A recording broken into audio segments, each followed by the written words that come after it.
Pardon the interruption, but I'm Mike Wilbon. We're off the next 2 days, Tone. How you going to spend that super long weekend? I'm Tony Kornheiser, texting with you, Pookie. Oh, of course. Like we do all the time. Of course. In the tournament, you're going to play golf or you're going to watch? I'm going to watch. I mean, because the weather where I am for tomorrow has rain and for Friday has high winds. So Got seats on my flight. 85 and sunny, baby. I know. Scottsdale, huh? Scottsdale It's National. tempting. I'd like to play. Welcome to PTI, boys and girls. In today's episode, tournament picks, NBA tanking, and Tim Legler joins us for 5 good minutes. But we begin today with last night's NCAA play-in games. In the first one, Alabama State scored off a Hail Mary pass with less than 1 second to go to beat St. Francis. In the second game, North Carolina responded to all the criticism leveled at its inclusion in the tournament by people like you, Wilbon, and pounded San Diego State 95-68. Wilbon, which was the more compelling result from last night, Carolina winning big or Alabama State winning dramatically? Alabama State, they're Carolina. It doesn't matter who they can beat. You know they can beat people. They're North Carolina, and I don't want to hear it. They don't belong in the tournament. I love North Carolina. I feel really bad saying that because I know Hubert Davis and really respect him. As a coach and a former player, really. But don't tell me North Carolina belongs because they don't belong. Now I'm going to get calls from friends of mine. I'm just going to tell you, you're going to hear from me. I got a text from North Carolina grad Curry Kirkpatrick the other night. Goodness. He's angry at you. He's angry at you. I know. I got a lot of Carolina people angry at me who I know well. Now, Alabama State. So I wasn't watching it live. Oh. And the text I get says, if you want to be really angry as a Bears fan, this play is going to remind you exactly of that. That's right. Jaden Daniels play. And I get the clip, and it was one David Israel who texted me. Yeah. And I look at it, and I got angry. I got angry all over again. It's the same play. It is. And it's so dramatic. That's March Madness. Yeah. Not Carolina winning some game by 60 that it shouldn't be in. I'm going to get to Carolina unless the bell rings. But I'm going to start with this. I watched the last 4 minutes of this game. I landed on it. I got off the golf.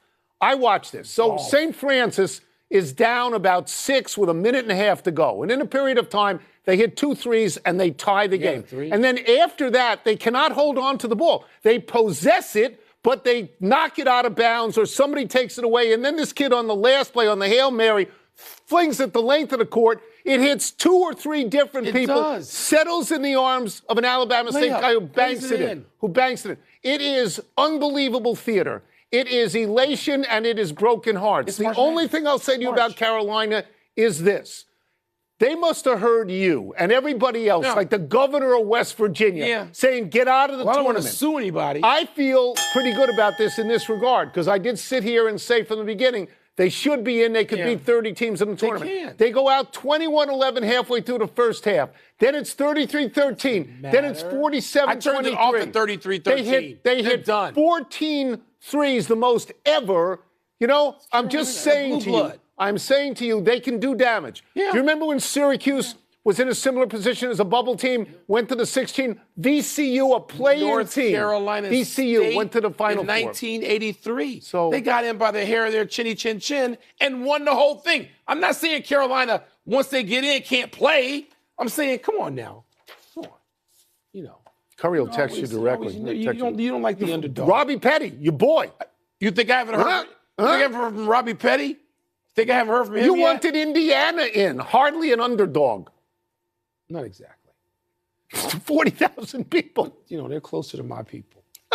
The 64-team field tips off tomorrow, Tone. Yeah. We've already talked about who's in the tournament. Now it's time to talk about how we see the tournament playing out. Yeah. So, who do you feel most confident and least confident about? I'm going to duck the question to a certain degree. Because I think the narrative of this tournament is the SEC. I think it is the results that the SEC puts up. They have 2 number 1s. They have Auburn and Florida. They have 2 number 2s, Tennessee and who's the other one? And Alabama. They got a number 3 Kentucky. They got a number 4 A&M, which means they got 6 of the first 60. It's an unbelievable array of teams. And now what are they going to do out there? Okay, well, do you feel confident in the SEC team. I have watched these teams. And by the way, if they don't get anybody in the Final Four, just go to spring football. Just leave us alone. Go to spring football. I've watched their top 4 teams a couple of times each. Yeah. They can all score, but none of them scores like Florida. Florida, Mike, is the best team I have seen all year, unless I just caught them at the best 2 games they played. They look like a juggernaut. They do. They can put you in the mindset of a couple of other Florida teams that won. With Billy Donovan went all the way. I don't have any great confidence in any single team. Right. I'm fascinated by this tournament because I really believe this, and I am not the opposite of prisoner of the moment. Usually, I think they're just more really good teams than ever in the tournament. Used to be, you'd look at it, there's 4 or 5 teams that could win. Now, I mean, it could be 12, 14 teams that could win. I look at Auburn, as good as they've been, they lost 3 or 4. Yeah. 3 of their last 4. Duke, and by the way, people don't mention Knipple enough. They go straight to Cooper Flagg. Cooper Flagg's hurt. He's limping. Suppose he tweaks that ankle. I don't know about that. I have a little bit of confidence because I picked them in St. John's, all right, and Michigan State. Who am I betting on there? Rick Pitino and Tom Izzo. I'm looking at coaches who are great March jockeys. belongs to Tom Izzo. But I haven't been that impressed and Houston with the Big Ten. with Kelvin Sampson. Yeah. So anyway, I'm looking at those coaches and their ability in tight games. So you're running away from the SEC. I've done it all year, but so you got to prove it to me. Yeah. And they may prove it. They may make me look stupid. Florida, I love this Noah's Ark theme. They got 2 of everything because it looks true. It does. They look really good to me. The one game I want to see early, and by the way, there are so many SEC teams in, you're going to get all SEC games in the second round. You could. In the second round. I want to see, I am rooting, not against Kansas, but I'm rooting to see Calipari and Pitino in the second round. You know what? In the second round. Like Bill Self, I root for him. I got Kansas going out in the first game. Yeah, you got Calipari beaten. Let's move to the NBA and the subject of tanking. The Tankorama game of the entire season is tonight in Utah as the terrible Jazz play the woeful Wizards in a game where the loser may have the inside track on the number 1 pick. The Wizards tanked the other night in Portland, and Utah might see tonight's game as an opportunity to tank as well. Oklahoma City, which does not tank, is nonetheless resting Shai Gilgeous-Alexander tonight against the Sixers. Because of a 2020 trade, Oklahoma City owns Philly's first-round draft pick this year if the pick is number 7 or worse. So the Thunder has incentive to lose so that Philly will win, and Philly has incentive to lose so it will retain its own draft choice. Wilbon, should everyone play to lose tonight? You know what, Tony? If Wembanyama, this was last year, I might say you don't have Cooper Flagg as Wembanyama. I don't know that. Wembanyama's generational. And there's nothing to look at Cooper Flagg this year about and say, oh, I doubt it. There just isn't. The kid has checked every box so far, but it doesn't mean that you're a dominant number 1 player who's going to change a team's fortunes in the first or second season. It doesn't mean that. And so I don't know that they should lose. The Wizards, I am interested. Because, look, I'm not going to lie. I'd love to be able to go down the street and see Cooper Flagg for the next few years. I might buy tickets for that. But I don't know that. And the Wizards, even though you're killing them. I am going to kill them. Some of those guys are developing, Tony, at a rate that may say Alex Sarr. Maybe. That if you twin him with Cooper Flagg, you might have something. That's right. I'll give you that. But I said this yesterday. I'm going to say it again. The NBA should investigate the Washington Wizards for tanking that game against Portland. Yeah. Their 2 best players, Poole and Middleton, played fewer than 11 minutes. They played no minutes in the second half. 2 other starters, Alex Sarr, who you love, and Keyshawn George played about 20 minutes. The Wizards attempted to lose and succeeded at losing. Now, the only reason I bring this up, Mike, is because all sports now have gambling partners. Baseball does, football does, basketball does. So if the NBA is encouraging you to bet, they can't give you a boat race. They have to guarantee the integrity of the game, and they did not in that case. In this case tonight, it's going to look like a G League game. Okay. Nobody's going to try. But you had 2 games like that the other night. Actually 3, because Philadelphia had no squad. Philadelphia may as well have had George McGinnis and Julius Erving playing, and they went to double overtime or whatever it was. Denver didn't have Joker or Jamal Murray. And they lost. And they lost. And then Indiana didn't have their 6 top players, and they won. Right, they're not attempting to tank, though. Like tonight between Oklahoma City, because of this draft pick, and Oklahoma City wants Philly to win, and Philly wants to lose. Yeah. It's a time, Mike, when neither team has an incentive to win. Should the game be off the board? Yes. Well, then that's Vegas can take the game off the board. This is a problem if neither team has any incentive to win. Oklahoma City doesn't take tank. the game. No, they don't. No, they're the head of their division. They win if SGA's out in the few games he misses.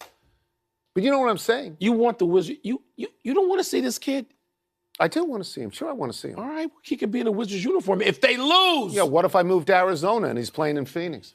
Let's take a break. Coming up, who should be the NBA MVP? Oh, no, my favorite that's question. great. We will ask it to Tim Legler. You know the Suns could be in the lottery? You hit up on something there. We'll also ask him why he's concerned about the Knicks even after Jalen Brunson returns from injury. My thing on Cooper Flagg is different than yours. I think he's too young. I think take another year in college. You're 18. You're playing against men next year. Pardon the Interruption is brought to you. We've got more NBA questions for our great friend, ESPN NBA analyst Tim Legler, who joins us from his hotel room over Zoom or some of that nonsense. Let's start with this. You're calling the Nuggets and the Lakers tonight. How are you analyzing this stretch of LeBron-less games for LA, games he hasn't played? What do they look like to you without him? They're starting to look a lot better than they did initially, and it's primarily because it's related to Luka's efficiency. You know, his game is predicated on being able to make you fear him from the three-point line. It's very important. And when he first got there, he could not make a three-point shot. It changes the way you play him. It changes your ability to have to help on him in the paint, which sets up the lobs. It sets up the corner kick-out threes. If you're daring him to take that shot because you know he's not in rhythm, they're a different team to guard.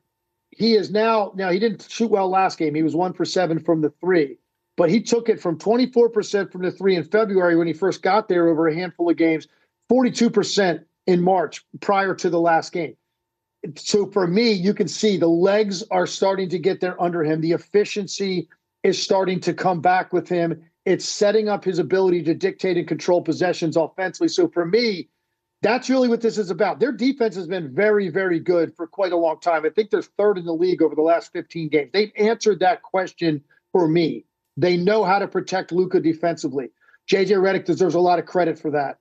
So the big question is, how long was it going to take Luka to start to look like Luka offensively with the way he can control you? And that is there now. So for me, that's a very positive sign. And then, by the way, last thing, Austin Reeves, how many number 3 players on a team in this league are you going to take ahead of Austin Reeves right now, the way he is playing? It's really remarkable what this guy is doing on a nightly basis offensively, and the way he is dominating defenses. He's broken through the ceiling in what I thought he could be as a player. So that's another great sign for the Lakers. All right, I'm going to annoy Tony now, Tim. Really annoy him by getting to a question he says we start asking in October and we don't stop asking until June. Who you got for MVP, since we're going to see Joker, of course, tonight? You got Jokic or you got Shai Gilgeous-Alexander right now? If you had to turn in your ballot tonight, who would it be? Yeah, well, Michael, I think actually, if I recall, I think October 22nd, opening night, somebody had a big game and I was asked who's the front runner. So I know what Tony's talking about. We start a little bit too early with this stuff. I agree. Now, look, I don't necessarily think 12, 13 games to go is too early. But here's what I'm going to tell you. All of the years I've known you two, all of the TV I've done with you, the conversations I've had with you, I legitimately do not think you could have ever asked me a more difficult question than who is the MVP of this league. And that for that reason, and I have a vote, I am withholding my thought on this till the end. You know why? There are still more big moments to be played for both of these teams. Oklahoma City is trying to secure home court advantage throughout the finals. They're deadlocked with the Cleveland Cavaliers for that. Obviously, Denver could be 2, they could be 5. That's a big difference in the West. There are still so many more big moments to come.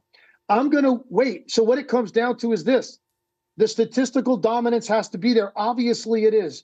Both guys. It's historic with Shai. It's incredible what this guy has done with his consistency, and he's sprinting through the wire. He's getting stronger as the year goes. It's the statistical dominance versus team success. How do you weigh those two things? Oklahoma City has a 12.5 game lead over everybody in the West. That is going to figure heavily for some voters, and I don't blame them. I could make a great argument for either guy. They're both deserving.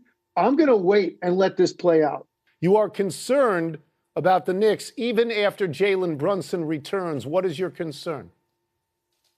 Well, the first one is with Jalen Brunson specifically. You know, when you land out of the air on someone's foot, it's a lot different than when you're dribbling a basketball and you step on someone's foot when your other leg is already on the ground. The amount of force you're generating when you're coming out of the air. When I saw him turn it that night, I said, this is going to be weeks before we see Jalen Brunson because it looked that bad. So he's going to come back. He's going to be bothered by that the rest of the year, in my opinion. And to the extent that, hey, guy like Jalen Brunson, if you take even 10% less quickness from him, that makes him more guardable by more guys. And it's just a different feel he's going to have the rest of the way. So him, it starts with him. But also, I just think defensively, they haven't convinced me that that's going to be enough against the Boston Celtics and the Cleveland Cavaliers. And what else matters? I'm not judging the Knicks by the Bucks, the Pacers, the Pistons if they get them in the first round. Their measuring stick is Cleveland and Boston. And those two teams are prolific offensive teams. And I don't know that the Knicks are going to be good enough at the point of attack with their ball screen defense, no matter what Hart and Anunoby do and Bridges. That part of it is not going to be good enough to slow those teams down with a fully healthy Jalen Brunson. If he's limited in any way, I don't even think you can match them on the other end.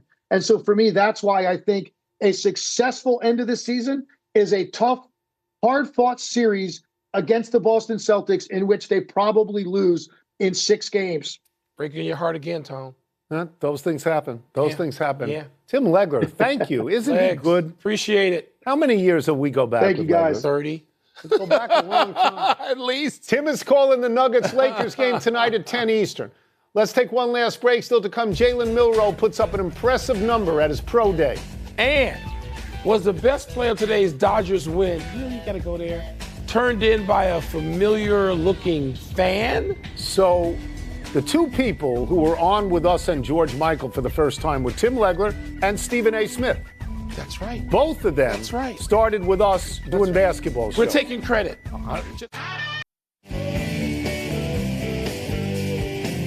Happy time, people. Happy 67th birthday, Andy Reid. With Bill Belichick now in college, Reid is the winningest active NFL coach, 273 regular season wins. He's 4th all time behind Don Shula, George Halas, and Belichick. Wow. Reid has 143 wins in just 12 seasons in Kansas City after having 130 wins in 14 seasons in Philadelphia. Reid made the Super Bowl in both places, but his 3 Super Bowl wins are in Kansas City. Reid's Chiefs have been to the Super Bowl 5 of the last 6 seasons, so nobody, Wilbon, can call it a dynasty of one. They've won a bunch. With Belichick and Pete Carroll out last season, Reid was the NFL's oldest head coach. But with Carroll in Las Vegas now, Reid can feel like a young man. Do you like seeing this funny side of Reid in the State Farm In the commercials, I do. You like that? I always sort of liked Andy Reid. Yeah, I do too. And like if you're in person after games, he'll give you a little needle. Yeah, he will. He's all right. He's all right. Happy anniversary, Butler. On this day 14 years ago, on the way to an upset over number 1 seed Pitt, the Bulldogs' Andrew Smith gave 8 seed Butler the lead with 2.2 seconds left. Then inexplicably, Butler's Shelvin Mack ran into Pitt's Gilbert Brown just before Brown tried a half-court desperation heat. Brown made the first free throw to tie the game but missed the second. Butler's Matt Howard got the rebound and was fouled even more inexplicably by Nasir Robinson with 0.8 seconds left. Howard made the winning free throw. Butler went on to the national final, losing there to UConn 53-41. The year before, Butler also made the final game, losing to Duke when Gordon Hayward's heave hit the back rim. Tony, I got to say, we missed the anniversary yesterday, March 18, 1968, I guess it was. Wilt, 53 points, 32 boards, 14 assists, 24 blocks, and 11 steals. What? You like that? 24 blocks. Take that, Jokic. Give me that. You know what that's better than? That's better than 15, 5, 5, 5, 5, and 5. Happy trails to another game for your Cubs. The Dodgers finished the 2-game sweep in Japan with a 6-3 win. Heralded pickup Roki Sasaki started for the Dodgers. His first 4 pitches topped 100 miles an hour. In all, the 23-year-old pitched 3 innings, allowing 1 earned, striking out 3, though walking 5. Shohei homered in the 5th on a ball that hit the hands of a fan in right, but the smoothest play of the game may have been made by a familiar-looking fan down the left field line. Former quarterback Rodney Peete pulling a Bartman on Max Muncy. No, he was inside his own frame, if you extend that, like the pylon. But we're not going to do this with the Cubs every day. No. It's March. Yeah, I don't even acknowledge these games. It's March. Well, other people do because they're 0-2. Big finish. Here we go. The Packers officially filed their proposal to ban the tush push. You like its chances? I don't like having this happen, but it may happen. There could be some momentum against the tush push in the league. The NFL Network reports the Vikings are done pursuing Aaron Rodgers at this time. Your reaction to that? I don't know where Rodgers is going, but I'm so tired of waiting. Yeah. Alabama quarterback Jalen Milroe ran a 4.37 40. Woo, that's significant. He's like a freight train. 6'2", 220, elbows and knees. He really is. Gary Bettman confirmed the NHL isn't committed to next year's All-Star game. You're not surprised, though. I want them to do that 4 nations thing or just the 2 nations thing. Yeah. Count the United States best of 3. Last one. 2 more playing games tonight. Who you got?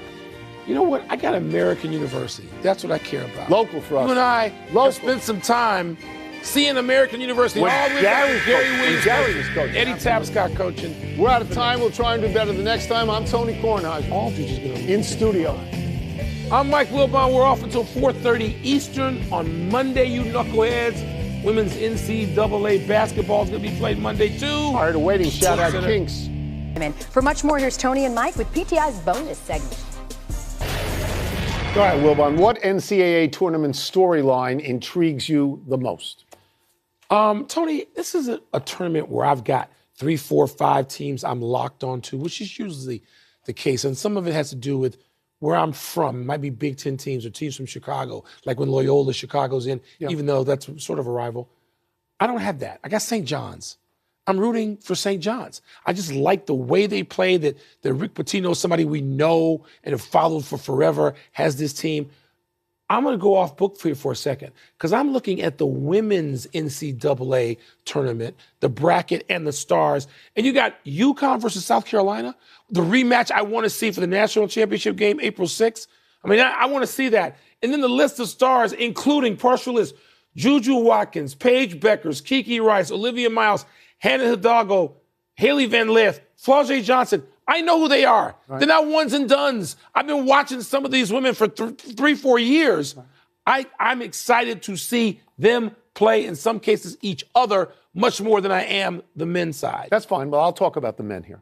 I'll talk about the men. And the most important story, the single narrative to me, is the SEC and how well the SEC is going to do. They have 2 number 1s, 2 number 2s, a 3 and a 4. They got 6 teams of the top 16. Now, do they bust? Do they get no teams in the Final Four and go straight to spring games and college football?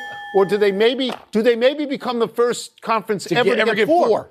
Nobody's ever done that. They're in position to get 4. So I want to see, in terms of storyline, how that plays out. And much like you, I am concerned with and looking at Rick Pitino. He is, at the moment, if I'm correct, the only person who's ever won NCAA championships at 2 different schools. He would be the only person ever. This would be Johnny Vandermeer. If he actually won this and got and became the first person ever to 3. For Rick Pitino, that's a mic drop.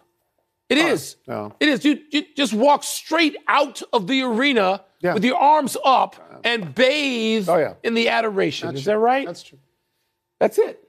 We're done. Back to you.